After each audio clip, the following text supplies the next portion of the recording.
금방이라도 다시 오실 것 같습니다. 할렐루야. 하나님의 크신 은혜가 늘 함께 하시기를 주님의 이름으로 축원합니다. 오늘은 12월 1일 12월 한 달 남았습니다. 2019년 마지막 한 달이 시작하는 날이기도 하고, 또 오늘은 대림절 첫째 주일이기도 합니다. 우리가 일반적으로 세상의 달력으로 따지면 12월이 한 해의 마지막 달입니다. 그러나 또 교회력이라는 것이 있습니다. 이 교회에서 1년 동안 돌아가는 그런 1년의 그 날짜를 계산하게 되어지는데, 이 교회력으로는 대림절을 시작하는 날이 한 해의 첫날입니다. 오늘은 우리 교회력으로 따지면 교회의 한 해가 시작되어지는 그런 아주 의미가 있는 날입니다. 우리가 대림절을 맞이하면서 우리가 대림절의 의미를 다시 한번 깊이 생각하고, 이 대림절을 통하여 우리의 신앙과 우리의 삶이 하나님 앞에 바로 세워져서 교회의 덕을 세워갈 수 있는 우리 귀한 성도님들 되시기를 축원합니다. 먼저 대림절의 의미는 우리가 잘 알고 있듯이 이 땅에 오신 예수 그리스도의 은혜를 깊이 생각하고 주님께서 이 땅에 오신 그 의미를 깊이 깨닫는 시간입니다. 우리 성탄절이 언제입니까? 잘 모르시나요? 우리 크리스마스가 12월 25일입니다. 잘 모르시는 분들은 좀 잘 알아두시기 바랍니다. 우리 교회 성탄절은 12월 25일로 지키고 있습니다. 근데 12월 25일로 성탄절을 지키는 것이 때로는 기독교에 대해서 반대하는, 예수님을 부정하는 사람들에겐 성탄절이 12월 25일이라는 것이 예수님께서 이 땅에 오지 않았다라는, 예수님을 반대하는 빌미가 되기도 합니다. 왜 그런가 하니까 우리 교회에서 지키는 성탄절이 사실 날짜가 여러 개가 있어요. 12월 25일을 지키는 데가 있고, 또 1월 7일을 지키는 데가 있어요. 저쪽 동방정교회 쪽에, 러시아 정교회라든지 이 동방정교회는 1월 7일을 성탄절로 지킵니다. 그리스 정교회는 2월 15일을 성탄절로 지킵니다. 믿지 않는 사람들이 진짜 예수님이 태어났으면 생일이 하나여야 되지 왜 생일이 여러 개냐, 이렇게 이야기를 하면서 예수님께서 이 땅에 오신 것 사기치지 마라, 이렇게 이야기하는 분들이 있다라는 것입니다. 그래서 성탄절이 왜 날짜가 틀린가를 우리가 좀 잘 알아두는 것도 필요한 일입니다. 12월 25일에 대해서는 아마 많은 분들이 잘 알고 계실 겁니다. 원래 12월 25일은 예수님께서 태어나신 날이라기보다는 로마의 태양을 숭배하는 태양절이 바로 12월 25일입니다. 로마에서는 우리가 동지날 바로 다음, 동지는 낮이 가장 짧고 밤이 가장 긴 날이죠. 낮이 가장 짧아졌다가 동지를 지난 다음 날부터 낮이 점점 길어지기 시작합니다. 그래서 하지가 되면 낮이 가장 길어지죠. 그래서 태양이 점점 오래 있는, 태양이 머무는 시간이 길어지는 첫날을 태양절로 지키는 거예요. 그래서 12월 25일은 로마에서 태양절로 지키던 그런 날이었는데, 이 콘스탄틴 대제를 비롯해 이 초대교회 때 진짜 태양은 예수님이다. 태양절이 저 태양이 아니라 예수님이 진짜 빛이시고 진짜 태양이시니까 이 태양절을 예수님의 탄생일로 지정을 해서 이제 성탄절로 지키게 된 것입니다. 그래서 12월 25일은 예수님이 태어나신 날이 아니라 정해진 날이다라는 것입니다. 그러면 왜 1월 7일을 성탄절로 지키느냐 하면은, 이 동방정교회는 이 1월 7일을 성탄절로 지키는 이유가, 먼저 이 로마하고 동방교회하고는 이 교회 역사적으로 굉장히 서로 원수처럼 지냈습니다. 그러니까 로마의 교황이 있고, 또 저쪽 콘스탄티노플의 동방의 교황이 있고, 서로 교황이 다투다 보니까 서로 원수처럼 지내던 바로 그런 시기에 동방정교회에서는 우리는 로마를 안 따라간다, 로마가 12월 25일로 정하지만 우린 1월 7일로 정하겠다 하고 바뀌게 되는 것이죠. 그것이 왜 차이가 있느냐 하면, 우리가 달력이라는 것이 제일 먼저 만들어진 것이 이집트에서 만들어집니다. 이집트에서 나일강을 중심으로 해서 농사를 지어야 하기 때문에 이 농사에 필요한 달력을 만들어지게 되어졌는데, 지금 우리가 쓰고 있는 이 달력은 이제 그레고리력이라고 태양을 중심으로 만들어진 달력이죠. 사실 그레고리력이라는 것은 그레고리 황제가, 교황이 한 1582년도에 만든 달력이에요. 근데 사실 그 앞에 쓰던 달력이 뭐냐면은 로마의 집정관 율리우스가 만들었던 율리우스라는 달력을 썼죠. 윤달이 있고 복잡한 그런 달력인데, 이 동방의 종교에는 로마 교회가 그레고리력을 쓰니까 우리는 율리우스력을 쓰겠다 해서 다른 달력을 쓰니까 날짜가 차이가 나게 되어진 것입니다. 그래서 동방에서 쓰는 이 율리우스력은 우리가 쓰는 달력하고 한 1년에 11분씩 차이가 나요. 그러다 보니까 날짜가 우리가 12월 25일인데 그들은 이제 1월 7일로 지금 지키고 있는 것이죠. 그래서 우리 성탄절의 날짜가 우리가 12월 25일이든 1월 7일이든 우리가 그래서 그렇게 된 거구나라는 것을 알면 되는 것이고, 진짜 중요한 것은 무엇이냐 하면 예수님께서 이 땅에 오셨다는 사실이 분명하다는 것이죠. 뭐 그레고리력이든 율리우스력이든 이 달력들의 중심이 되는 것은 예수님께서 이 땅에 오신 사건이죠. 우리가 서기 전, 서기 후 이 BC와 AD로 나누는 것이 바로 예수님께서 오신 그 사건을 중심으로 나누는 것이죠. 그래서 예수님께서 분명히 이 땅에 오셨다는 것이 중요한 사실이고, 이제 그 중요한 사실 가운데 예수님께서 2000년 전 이 땅에 오실 때 가장 귀하게 쓰임 받았던 사람이 누구냐 하면 바로 어머니 마리아죠. 근데 이 어머니 마리아가 오늘 본문에 나오고 있는데, 사실 우리는 이 예수님께서 이 땅에 2000년 전에 오실 때 가장 크게 헌신하고 처녀의 몸으로 아이를 낳았으니까 얼마나 참 목숨을 건 헌신이었는데, 그렇게 헌신을 결단하고 예수님께서 이 땅에 오시는 그야말로 이 모든 인류가 구원받을 수 있는 축복의 통로로 쓰임받았던 인물이 마리아인데, 이 사실 어머니 마리아에 대해서 우리가 너무나 소홀하게 여기는 경향이 있죠. 우리가 성탄절 때나 마리아 이야기를 잠깐 하지 1년 내내 성모 마리아에 대해서 별 얘기를 하지 않아요. 오히려 카톨릭에서는 성모 마리아를 대단하게 생각하는데 이 교회는 성모 마리아를 거의 소외시킵니다. 1년 내내 가야 예수님의 어머니 마리아에 대해서 설교도 잘 안 하게 되어지고 또 성도님도 별 관심이 없어요. 그래서 우리가 오늘 성탄절을 맞이하면서 예수님께서 이 땅에 오실 때 가장 귀하게 쓰임받았던 그 마리아가 어떤 분이며 어떤 의미가 있고 그분을 우리가 생각함으로 다시 오실 주님을 기다리는 이 대림절에 우리가 어떤 믿음과 어떤 신앙생활을 해야 하는가라는 것을 함께 살펴보고자 하는 것이죠. 그러면 우리 교회가 왜 마리아를 이렇게 홀대하느냐? 예수님께서 태어나게 되신 그 어머니면 얼마나 귀한 분이십니까? 그런데 우리가 1년 내내 성탄절 말고는 예수님의 어머니 마리아에 대해서 외면하다시피 하는 이유가 어디에 있는가라는 것이죠. 이제 이것은 역사적으로 보게 되어지면 종교개혁 시대로 거슬러 올라갑니다. 이 종교개혁 시대, 종교개혁가들이 이 카톨릭이 부정하고 부패하고 그 면죄부를 팔고 그런 타락한 가운데 교회가 이래서는 안 되겠다라고 개혁을 하게 되어집니다. 그럼 우리 교회가 이제 개혁교회인데 교회를 개혁하는데 많은 문제가 있었어요. 뭐 성상 숭배 문제, 여러 가지 문제가 있었는데 그 가운데 핵심적인 문제 중에 하나가 바로 마리아의 숭배 문제였어요. 카톨릭은 성모 마리아를 신처럼 떠받들고 대단하게 여기는데 과연 이 종교개혁가들은 이 문제를 어떻게 봐야 되는가라는 것을 고민하게 되는 것입니다. 근데 종교개혁가들은 오직 예수 그리스도 믿음으로만 구원받고 오직 은혜, 오직 말씀, 오직 예수 그리스도인데 이 마리아를 어떤 위치에 놓을까라는 것을 고민하게 되어지죠. 그럴 때 종교개혁가들이 이 마리아에 대해서 이렇게 판단을 하게 되어집니다. 우리 인류의 종교가 언제부터 시작되어지느냐 하면은 이 노아의 홍수가 끝난 이후에 노아의 아들 가운데 함이 있고 이 함이 낳은 아들 가운데 구스가 있고 구스가 낳은 아들 가운데 니므롯이 있습니다.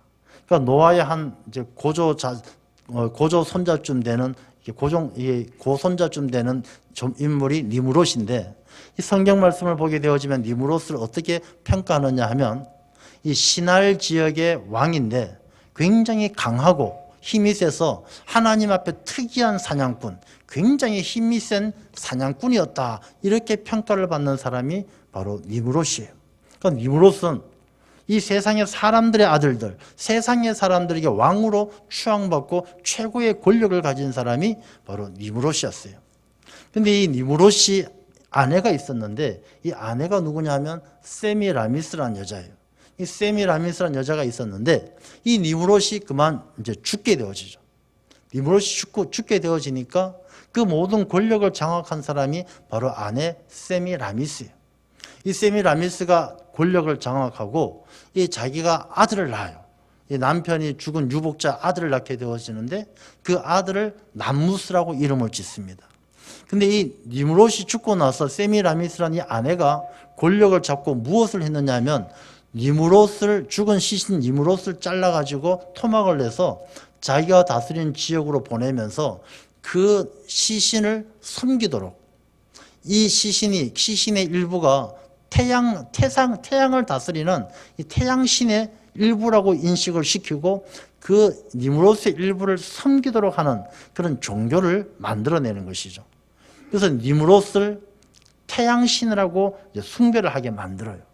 그러면서 자기가 낳은 아들 남무스가 죽은 니무롯이 환생한 태양신이다라고 그렇게 자기 아들을 숭배하게 만들고, 자기 아들을 숭배하면서 이 세미라미스는 자기는 신의 어머니다, 자기는 신의 신모다라고 하면서 자기를 하나님의 어머니, 신의 어머니, 이렇게 호칭을 하도록 만드는 것이죠. 이게 바로 바벨론에서 만들어진 종교의 시작입니다. 그래서 이것이 종교의 뿌리가 되어지면서 이게 로마 시대까지 이어지는 것이죠. 초대교회 때, 이 기독교가 세워지고 초대교회 때 이제 교리라는 것이 없었잖아요. 이 교리가 정착이 되지 않고 이 마리아의 지위를 어떻게 할지, 뭐 요셉의 지위를 어떻게 할지, 이게 교리가 신학적인 정립이 안 되어져 있는 그런 상황에서 이 로마가 믿었던 태양신, 이 니무롯에서부터 시작되어진 세미라미스를 통해서 믿었던 태양신과 이 아들 남무스, 그 다음에 그 남무스의 어머니 세미라미스, 이 태양신을 섬기는 구조가 이 기독교 하나님, 예수 그리스도, 마리아, 이렇게 연결되어져서 로마 교회에서 초창기에는 바로 이 태양신을 섬기듯이 마리아를 섬기고 예수님을 섬기고 그렇게 정착이 되어진 것이죠. 종교개혁가들이 거기에서 문제를 찾아내고 이것은 하나님을 섬기는 것, 예수님을 섬기는 것, 그렇게 말은 하지만 실제로는 남무스를 섬기고 세미라미스를 섬기고 태양신을 섬기는 것과 똑같다, 이렇게 판단을 하고 개혁교회에서는 이 태양신을 섬기는 이 천주교, 이 카톨릭을 아주 이제 이단시하게 되어지죠. 그래서 이 성모 마리아를 숭배하는 것을 개혁교회에서는 금지하게 되는 것입니다. 그래서 지금까지도 개혁교회에서는 이 요셉, 마리아, 뭐 요셉은 카톨릭에서도 마찬가지입니다만은 이 마리아에 대해서 숭배하는 것이 이 카톨릭에서는 대단하게 여기지만 개혁교회에서는 이 마리아를 좀 소홀하게 여기는 배경이 되어지는 것입니다. 그래서 저는 오늘 이 대림절을 시작하는 이때에 우리가 좀 정확하게 마리아가 어떤 위치에 있고 어떤 사람이었던가를 잘 알아서 이 땅에 2000년 전 예수님께서 오실 때 가장 귀하게 쓰임받았던 마리아처럼 우리가 이 대림절, 이 땅에 오신 주님의 은혜만 생각하는 것이 아니라 다시 오실 주님을 기다리면 이 시대를 살아가는 기독교인들로서 이 마리아가 귀하게 쓰임받은 것처럼 우리도 다시 오실 주님 앞에 어떻게 쓰임받을 수 있는가라는 것을 우리가 오늘 말씀을 통해서 깨달아야 할 줄로 믿습니다. 먼저 이 마리아에 대해서 우리가 정확히 알아야 되는데, 이 카톨릭에서 이야기하는 것, 마리아는 신의 어머니다 라고 이야기하는 그 부분에 대해서 우리가 좀 정확히 알 필요가 있죠. 마리아가 과연 신인가 인간인가? 예수님께서 12살 때 성전에 올라가셨다가 돌아가는 길에 부모님과 헤어졌어요. 이 마리아가 예수님을 막 찾다가 못 찾아서 성전에 왔을 때 예수님을 만났어요. 아, 예수야, 왜 여기 있었느냐? 얼마나 찾았는지 아느냐?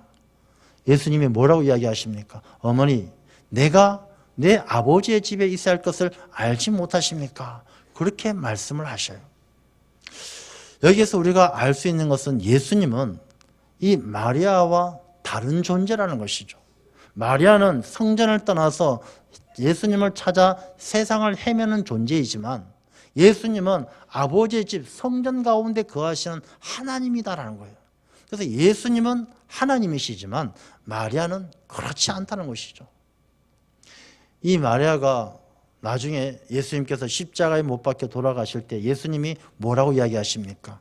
이 요한에게, 제자 요한에게 어머니를 맡기면서 여자여 보소서 아들이니이다. 예수님이 어머니 보고 여자여라고 부르시죠. 가나의 혼인잔치 집에서도 여자여 내 때가 아직 이르지 않았습니다. 이 여자란 말의 의미가 무엇이냐면요, 예수님께서 여자여 부르는 것이 뭐 존칭이냐 비존칭이냐 뭐 따지자는 것이 아니라 어머니라고 부르지 않고 여자여라고 부른다는 것은 예수 그리스도의 어머니였던 마리아가 신이 아니라 이 인간의 모습을 가진, 육신을 가진 사람이다라는 것을 분명하게 말씀하시는 거예요. 그래서 우리가 마리아를 신으로 이해하는 것은 잘못된 이해예요. 마리아는 육신을 가진 우리 사람이며 육체를 가진 사람이며 하나님이 아닌 신이 아닌 존재다라는 것입니다. 예수님께서 사도 요한에게, 제자 요한에게 내 어머니시다라고 맡기는 거예요. 마리아가 진짜 신이라면, 진짜 신적인 존재라면 자기 제자 요한에게 어머니를 맡길 필요가 없는 것이죠. 가장 연약한 존재, 쫓겨다니면서 나중엔 밤모섬에 유배 가서 아주 어려움을 당하게 될 그 제자 요한에게 굳이 어머니를 맡길 필요가 없는 것이죠. 그 어머니를 요한에게 맡겼다는 것은 어머니가 연약한 사람이고 육신을 입은 사람이다, 신이 아니다라는 것을 분명히 보여주는 것이죠. 그래서 마리아는 나중에 예수님께서 부활하시고 승천하신 후에 마가의 다락방에서 같이 성도들과 기도하다가 성령의 충만함을 받고 또 나중에 사도 요한과 에베소에서 생활하면서 나중에 거기에서 죽게 되어지죠. 그래서 이 에베소에 가면은 마리아의 집이라는, 마리아가 살았던 집이 지금도 남아있는 것을 볼 수가 있습니다. 그래서 우리가 마리아는 하나님이 아니다, 신이 아니다, 육신을 입은 이 땅에 사람의 몸을 입은 육신을 가진 사람일 뿐이지 신이 아니다라는 것을 우리가 잘 알아야 되는 것입니다. 그 다음에 또 어떤 사람들의 주장은요, 마리아는 영원한 동정녀다, 처녀다라고 주장합니다. 이 마리아는 예수님을 태어나게 하시기 전까지는 분명히 동정녀였죠. 성경이 분명히 기록을 하고. 그래서 마리아는 처녀였는데 나중에 보게 되어지면 예수님의 동생들이 많이 태어나게 되어집니다. 그런데 어떤 사람들은 그 태어난 동생들이 다 진짜 친동생이 아니고 마리아가 낳은 아이가 아니고 다른 사람들이다라고 주장을 하면서 마리아는 처음부터 끝까지 영원한 동정녀다 이렇게 주장을 합니다. 그 대표적인 인물이 누구냐 하면 4세기 때 교부란 것은 교회 지도자를 이야기합니다. 이 제롬이라는 사람, 이 성경책을 라틴어로 번역했던 그 인물이 그렇게 주장을 하는데, 이 제롬이라는 사람을 조금 이해를 하면은 왜 그런 주장을 했는지를 알 수가 있어요. 이 제롬이라는 사람은 자기 자신이 굉장히 이 순결에 대해서 강박관념을 가지고 있어요. 그래서 이 사람은 성도들은 세상과 완전히 구별되어져서 절대로 세상과 부대끼면 안 된다, 깨끗해야 된다, 순결해야 된다, 영적인 순결을 굉장히 주장을 하게 되었죠. 이 제롬은 나중에 자기가 순결한 삶을 지키기 위해서 어떻게 생활하느냐, 동굴에 들어가요. 동굴에 들어가서 거기에서 이만한 이 자루를 만들어 놓고 자루 안에, 번데기처럼 자루 안에 들어가서 5년 동안 사는 거예요. 이 세상과 완전히 동떨어져서 자기의 순결을 지키기 위해서. 그래서 이 사람이 먹는 건 사람이 요리한 것도 안 먹어요. 다 생식, 자연적인 것만 먹고 요리를 만들어서도 먹지 않고. 그러니까 그만큼 이 제롬이라는 사람은 이 순결에 대한 강박관념을 가지고 있었어요. 그러다 보니까 이 사람이 마리아에 대해서도 마리아는 처음부터 끝까지 동정이었다. 그렇게 주장을 하게 되는 것이죠.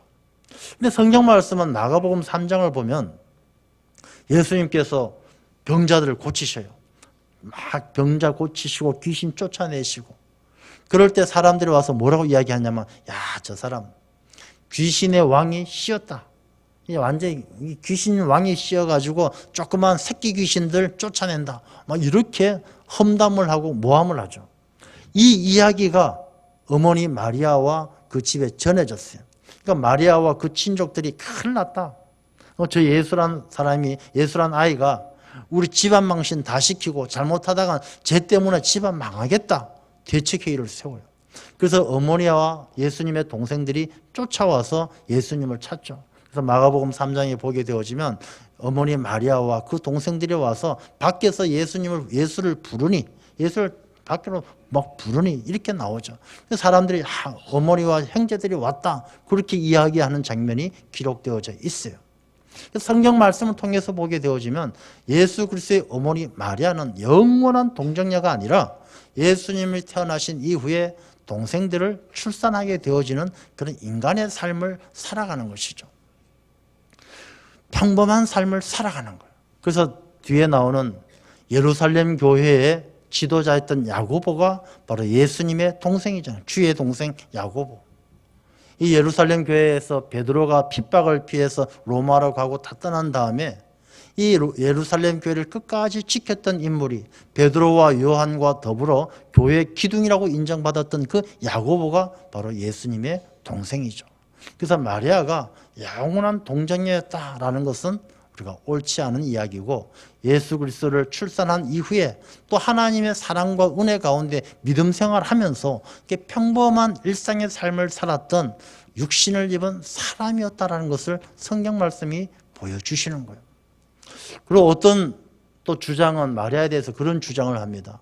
마리아는 죽지 않고 육체가 승천해서 육체가 하늘로 올라가서 이 마리아는 모든 신들의 어머니, 모후가 되었고 중보자가 되었다. 그렇게 이야기합니다.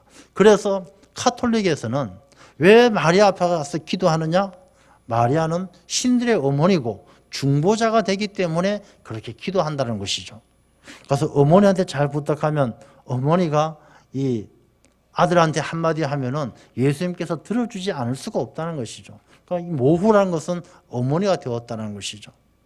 그리고 중보자가 되었다는 것은 신인 하나님과 인간인 사람을 연결시켜줘서 사람의 기도를 들어서 하나님에게 부탁해서 들어주게 하는 중보자가 마리아다. 이렇게 이야기를 하는 것이죠.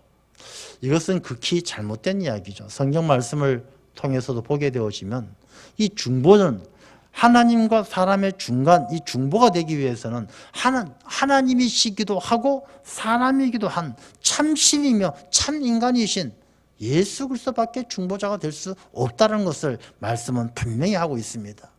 우리의 중보자는 예수 그리스도밖에 없는 줄로 믿습니다. 그래서 마리아가 우리 기도를 들어주는 것이 아니에요. 마리아가 하나님 앞에 우리를 대신해서 중보해서 하나님께 우리를 부탁해서 기도에 응답하게 해주는 그런 존재가 아니다라는 것입니다. 그래서 우리가 마리아는 그런 존재가 아니라는 것을 분명하게 알고, 그러면 마리아는 그럼 어떤 사람인가?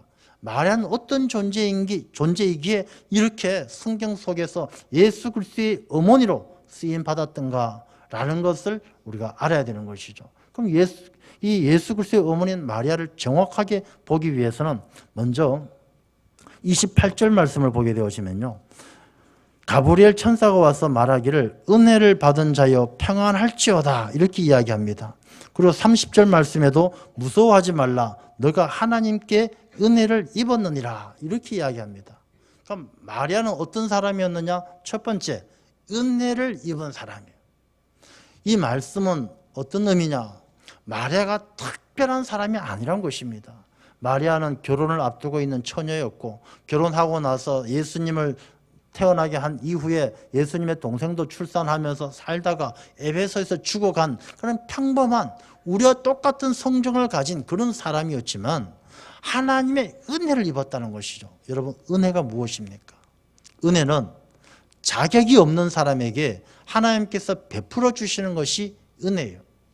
마리아가 특별한 자격이 있어서가 아니라 하나님께서 주권적으로 그 마리아를 택했다는 것입니다. 택함 받은 사람을 하나님께서 쓰셨다는 거예요. 우리가 하나님의 일에 귀하게 쓰임 받는 사람들은 특별한 사람들이 아니에요. 돈이 많아야 쓰임 받는 거 아니고요. 지식이 많아야 쓰임 받는 것이 아니고 사회적으로 성공해야 쓰임 받는 것이 아닙니다. 평범하지만 아무것도 볼 것이 없지만 하나님께서 그 마음의 중심을 보시고 택하여 쓰시면 그 은혜를 입게 되어지면 마리아처럼 하나님께서 이루어 가시는 구원의 역사에 놀라운 일꾼으로 쓰임받게 될 줄로 믿습니다. 그러니까 우리가 이 말씀을 통해서 깨닫는 것이요. 우리가 주일에 쓰임 받는다는 것이 내가 뭔가 가지고 있어야, 내가 능력이 있어야, 내가 힘이 있어야 주의 일을 할 수 있구나라는 것이 아니라 나 같은 사람도 이 시집 가기도 전에 결혼을 정혼하고 결혼하기도 전에 그 어린 소녀가 뭐 대단하겠습니까? 가진 게 뭐가 있겠습니까? 무슨 힘이 있겠습니까? 연약하기 굳이 없지만 하나님께서 택하여 쓰실 때 예수 그리스도의 어머니가 되어지고 이 마리아가 나중에 고백을 하죠. 나는 만세의 복을 받은 자다. 만세토록 복을 받는 그 삶이 하나님의 주권적인 은혜 가운데 주어진 것이다 라는 것을 우리가 기억해야 하는 것입니다.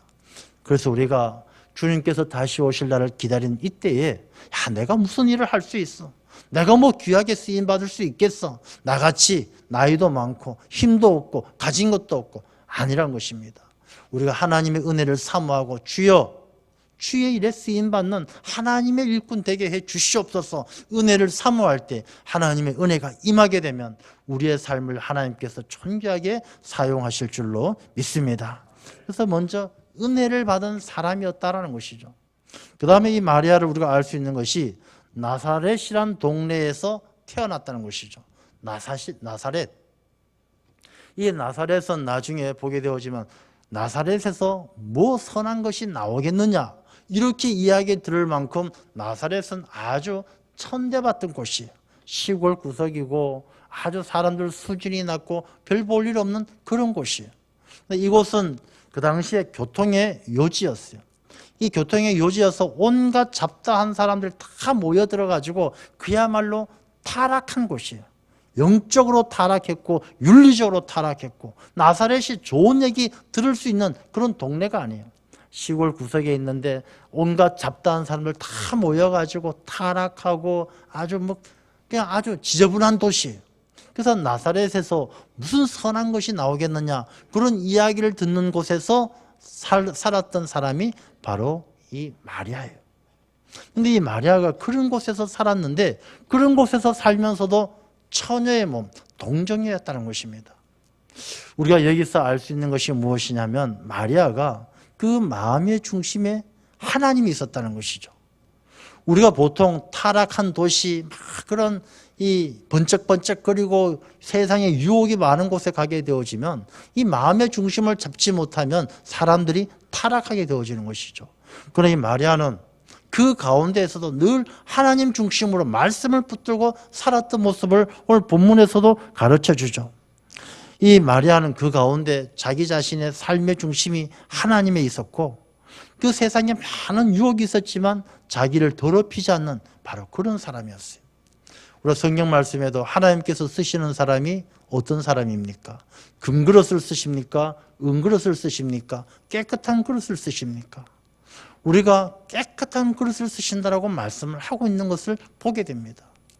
이 마리아는 금그릇, 은그릇은 아니었지만 그 나사렛이라는 곳에서 그 많은 유혹이 있는 곳에서도 이 마리아는 끝까지 마음을 깨끗하게 비워서 마음의 중심에 하나님을 모시고 살았던 인물이었다는 것을 알 수가 있는 것이죠. 하나님께 쓰임받는 사람은 금그릇, 은그릇이 아니라 깨끗한 그릇입니다. 우리가 다시 오실 주님을 기다리는 이 대림절을 지나면서 우리가 해야 될 일이 무엇이겠습니까? 내 마음을, 내 심령을 깨끗하게 하는 일인 줄로 믿습니다. 우리가 이 대림절을 지나면서 성탄절이다, 연말이다 들떠서 그냥 사람들 따라서 이리 갔다 저리 갔다 세상의 즐거움을 따라서 살아가는 시간이 아니라 마리아를 생각하면서 하나님께서 쓰셨던 그 일들을 기억하면서 내가 세상에 많은 유혹이 있고 세상이 시끄럽고 성탄절이라고 다 저마다의 자기의 즐거움을 찾지만 나는 하나님의 뜻을 깊이 생각하며 이 땅에 오신 주님, 다시 오실 주님을 기다리면서 내 죄를 회개하고 내 마음의 탐욕과 더러움을 씻어낼 수 있는 깨끗하게 정결하는 은혜의 시간이 되어야 할 줄로 믿습니다. 이 마리아는 그런 사람이었기에 하나님에게 쓰임받는 거예요. 그 다음에 마리아는요, 이 가브리엘을 통해서 이제 너가 아들을 낳으리니 그 이름을 예수라 하라. 이 말씀이 마리아가 듣고 아이고 감사합니다 그렇겠습니까? 청천벽력 같았겠습니까? 청천벽력 같은 거예요.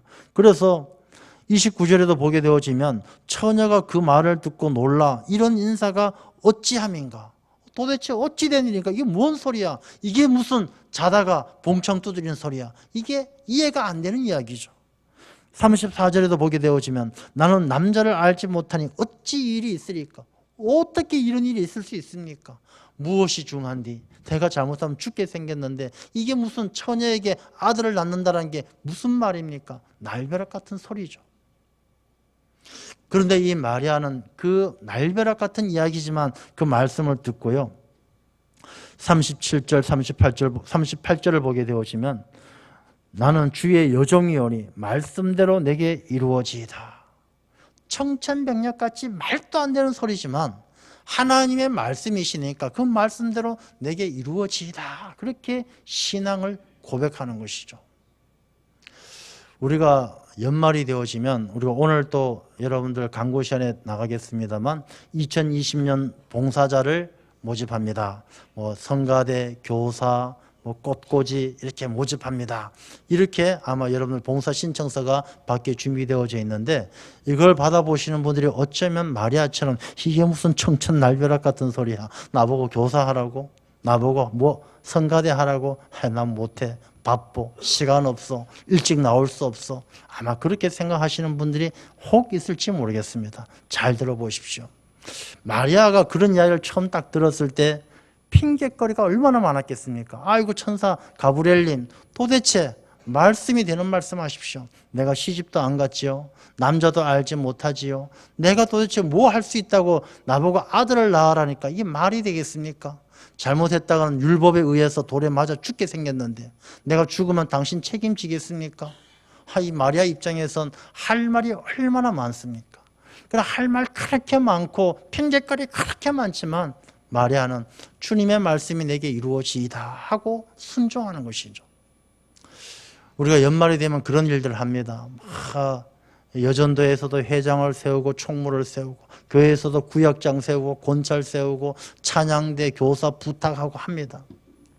청천벽력 같은 마른 하늘의 날벼락 같은 소리를 듣지 마시고요. 그 말씀이 가브리엘을 통해서 보내신 하나님의 음성을 듣는 마리아처럼 내게 하나님이 보내신 천사가 보내신 그런 말씀으로 들을 수 있는 그런 믿음이 우리에게 있어야 할 줄로 믿습니다. 아멘 소리 이렇게 약할 줄 알았어요.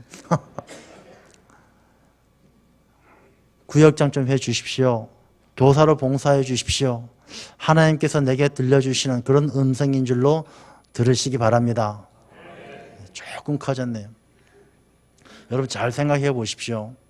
처녀 보고 아들을 낳으라 그 말씀에 순종하는 마리아인데 우리 보고 구역장 좀 1년만 해주세요. 성가대 좀 해주세요. 꽃꽂이 좀 해주세요. 거기에도 순종 못하면서 아들을 어떻게 낳습니까? 처녀 보고 아들을 낳으라고 하는데 하나님께서 말씀하시면요 70 넘어도 하나님께서 천사 보내서 아들을 낳으리라 하실 수 있어요. 아이고 나는 이미 70 넘어서 내가 뭔 일 하겠어? 안 그래요. 하나님께서 하시면 못할 일이 뭐가 있겠습니까? 하나님께서 가브리엘을 통해서 아들을 낳으리라 말씀하신 것처럼 우리가 어찌 이런 일이 있을 수 있습니까? 그렇게 말하는 것처럼 우리의 더 큰 일을 맡기시기 위해서 주님께서 다시 오실 그날에 마리아처럼 쓰임받게 하시기 위해서 우리에게 훈련시키는 거예요. 교사 좀 수고해 주세요. 구역장 좀 수고해 주세요. 거기에도 예, 말씀대로 이루어지이다. 그렇게 순종하지 못하면 아들을 낳으라는 것처럼 다시 오실 주님 그날에 더 크게 쓰임받게 하는 그 일에 어떻게 순종할 수 있겠습니까? 우리가 작은 일에 순종의 훈련이 되어야 할 줄로 믿습니다. 순종은요, 조건이나 환경의 문제가 아니에요. 순종할 만한 조건이 안 됩니다. 뭐 바쁘고 사업 때문에 바쁘고 직장 때문에 바쁘고 애 키워야 되고 이 조건과 이런 문제가 아니에요. 순종은 조건과 환경의 문제가 아니라 믿음의 문제예요. 믿음의 문제. 주님께서 하신다라면, 아버지께서 하신다라면 능치 못할 일이 없는 것을 우리가 믿는데 왜 못한다라고 이야기하십니까? 우리가 믿음이 없기 때문에 못한다라는 핑계거리를 쉽게 찾는 것이죠. 믿음이 있는 사람한테는 핑계거리가 눈에 안 들어오는 것이죠. 까짓 하나님께서 해주시겠지, 하나님께서 도와주시겠지, 믿음이 있는데 핑계거리가 내 입에서 나올 이유가 없다는 것입니다. 우리가 마리아처럼 하나님의 말씀이 내게 이루어지이다, 그런 고백이 있는 순종하는 삶이 되어야 할 줄로 믿습니다. 그런 마리아의 순종과 헌신이 있었기에 이 땅에 2000년 전 예수님께서 이 땅에 우리에게 찾아오셨고, 그 예수님의 십자가의 사건으로 우리가 구원받은 하나님의 자녀가 되었습니다. 이제 이 대림절을 통해서 다시 오실 주님을 기다리는 그때에 우리가 이 마리아의 삶을 통해서 우리가 마리아처럼 은혜를 사모하고, 이 나사렛처럼 세상이 시끄럽고 유혹이 많지만 하나님 중심의 삶을 살아가며, 많은 핑계거리가 있지만 하나님의 말씀에 그 말씀이 내게 이루어지이다 순종하는 삶을 통하여 다시 오실 주님 그날에 마리아처럼 귀하게 쓰임받는 하나님의 귀한 자녀들 다 되시기를 주님의 이름으로 축원합니다. 기도하겠습니다.